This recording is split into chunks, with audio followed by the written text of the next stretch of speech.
We're about to dive into a civilization that didn't just last for a few hundred years, but for thousands. A society so old it was already ancient history to the ancient Romans. Seriously, this is the incredible story of eternal Egypt.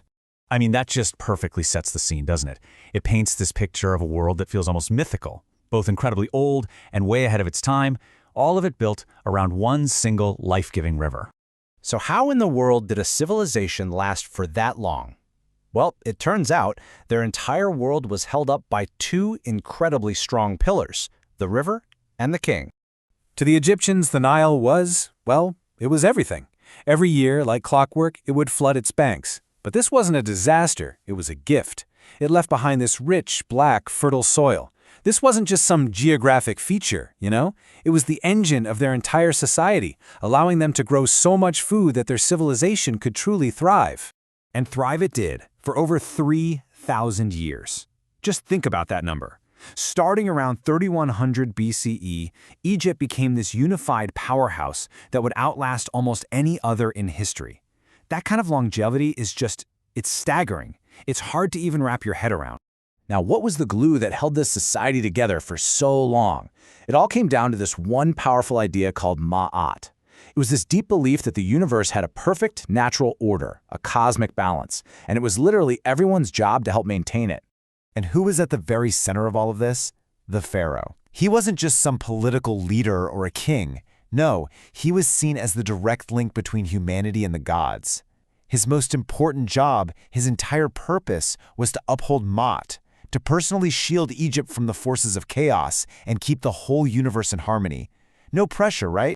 And you can see these core beliefs, this obsession with order and eternity, in the incredible things they build. These weren't just structures for the here and now. They were built for forever. And of course, we got to talk about the pyramids. But they were so much more than just giant tombs. Think of them as massive, physical statements of the pharaoh's power and his connection to the gods.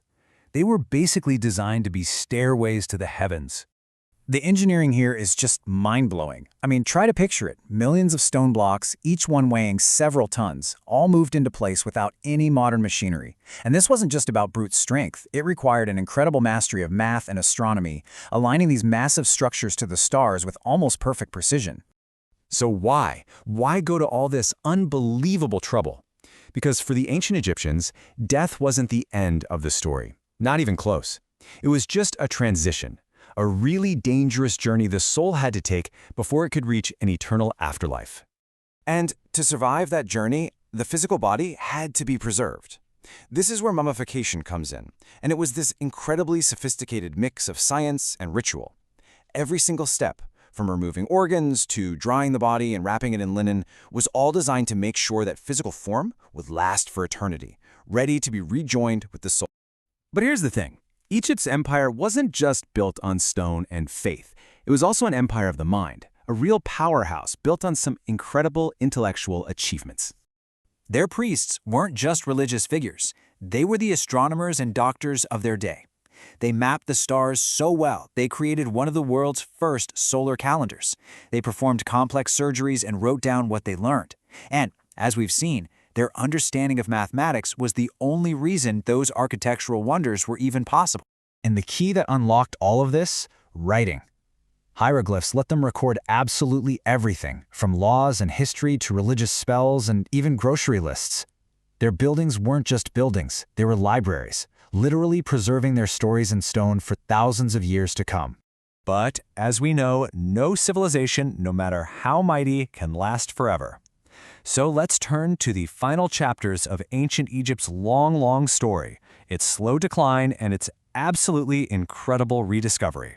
For centuries, Egypt's power started to fade. It wasn't a sudden collapse, but more of a slow cycle of invasions and being ruled by outsiders, from the Hyksos to the Persians, and then finally the famous Greek dynasty of the Ptolemies. And that, of course, ended with the last pharaoh, Cleopatra. After her death in 30 BCE, Egypt became a Roman province, and its 3,000-year run as an independent power was finally over. And once Rome took over, the ancient culture just began to fade away. The old temples emptied out, the ancient language was forgotten, all that knowledge, all those stories, the entire civilization, it just fell silent. For almost 2,000 years, the world could see these magnificent ruins, but had no idea what they meant. The people who built them were a complete mystery. Until this year, 1799. A discovery was made that was going to change everything. A single broken slab of rock that held the key to unlocking an entire lost world. You know it, the Rosetta Stone. It was the ultimate cheat sheet because it had the exact same text written in 3 different scripts, including Greek, which scholars could read, and hieroglyphs, which they couldn't. All of a sudden, they could crack the code. Those books of stone could be read again.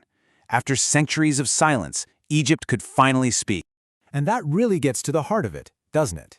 When you look at the whole story, the thousands of years of triumph and turmoil, of being lost to history and then found again, you realize Egypt didn't just exist, it endured. Which kind of leaves us with a pretty big question to think about. When we see how one culture could last for so long, it really makes you wonder, what are we building today that's going to endure? What stories are we leaving behind for future generations to find?